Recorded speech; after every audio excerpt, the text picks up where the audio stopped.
दोस्तों, आज हम आपको मृदा प्रच्छेदिका के बारे में बताएंगे। जो मृदा प्रच्छेदिका होती है वो 5 भागों से मिलकर बनी होती है। इसमें सबसे पहला संस्तर होता है O, उसके बाद A, उसके बाद E और उसके बाद B और लास्ट में C होता है। और C के बाद सबसे जो निचला संस्तर होता है जिसको हम चट्टान के नाम से जानते हैं, R संस्तर होता है। तो सबसे पहले हम आते हैं O संस्तर पर। O संस्तर जो होता है वह 2 भागों से मिलकर बना होता है, O1 और O2। जो O संस्तर होता है वो खेती वाली मृदा में नहीं पाया जाता है, वह केवल ऐसे भूमि में पाया जाता है जहाँ पर वन होते हैं और वृक्ष होते हैं। यह जो संस्तर होता है इसमें जो कार्बनिक पदार्थ होते हैं वो अपघटित नहीं होते हैं। वो जैसे किसी भी जीव के जो कार्बनिक पदार्थ हैं वो स्वतः ही दिखाई देते हैं बिना अपघटित हुए। इसके बाद जो ये O2 संस्तर है इसमें जो पदार्थ पाए जाते हैं वह अपघटित होते हैं और O1 में जो पदार्थ पाए जाते हैं वह अपघटित नहीं होते हैं। इन दो O1 और O2 ऑर्गेनिक संस्तर, इसको हम O संस्तर के नाम से जानते हैं और यह वनों वाली भूमि में पाई जाती है। इसके बाद हमारा जो खेती वाली जो मृदा होती है इसमें सबसे पहला जो संस्तर होता है वो A1 होता है और इसके बाद A2, इसको हम E के नाम से भी जानते हैं या इसको हम एलिवेशन संस्तर भी कहते हैं। तो यहाँ पर सबसे पहले A1 जो संस्तर है वह पूर्णतया अपघटित होता है। वह जो होता है पूर्ण रूप से अपघटित होता है क्योंकि हमारी जो खेती वाली मृदा है वह उसके जो ऊपर जो संस्तर पाया जाता है वो संस्तर पाया जाता है। तो वो संस्तर का जो दूसरा भाग होता है वो अपघटित पदार्थ होता है और O1 जो होता है वो अपघटित पदार्थ नहीं होता है, इसीलिए A1 जो संस्तर होता है उसका रंग गहरा होता है।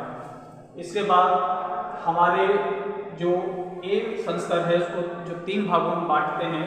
जो दूसरा भाग है A2 या इसको हम E के नाम से जानते हैं, इसको हम एलिवेशन संस्तर के नाम से भी जानते हैं। तो इसमें जो इसको हम निच्छादित संस्तर भी कहते हैं। इसमें जो भी पदार्थ A1 से आते हैं वह सीधे AB3 में निच्छादित हो जाते हैं। जो A1 से आते हैं वह सीधे B2 में स्थानांतरित हो जाते हैं या निच्छादित हो जाते हैं।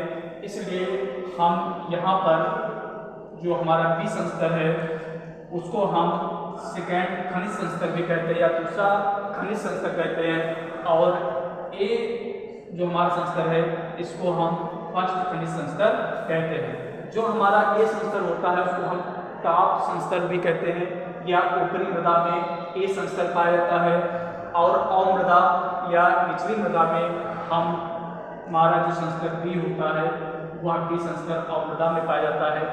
जो A संस्तर होता है वह कार्बनिक पदार्थों युक्त होता है, उसमें कार्बनिक पदार्थ अधिक पाए जाते हैं। और जो हमारा B संस्तर होता है वह ऑर्गेनिक मैटर, यहाँ पर जो जैविक पदार्थ है उसको ऑर्गेनिक मैटर कहते हैं, जो लेस होता है।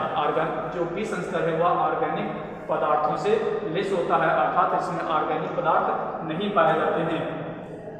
अभी हमारा यहाँ पर A3 बचा हुआ है, इसके बाद में बात करते हैं। उसके बाद हमारा जो B1 है इसके बाद में बात करते हैं। उसके बाद हमारा B3 है, इसकी भी बाद में बात करते हैं। जो हमारे A2 संस्तर है इसमें से जो पदार्थ निच्छादित होते हैं वो सीधे B2 में आते हैं और यहाँ पर जो B2 संस्तर है वो B3 में बदल जाता है, B3 में बदल जाता है।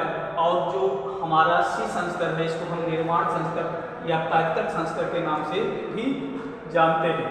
यह चट्टानों के अपघटित होने से मृदा का निर्माण करता है और इसको हम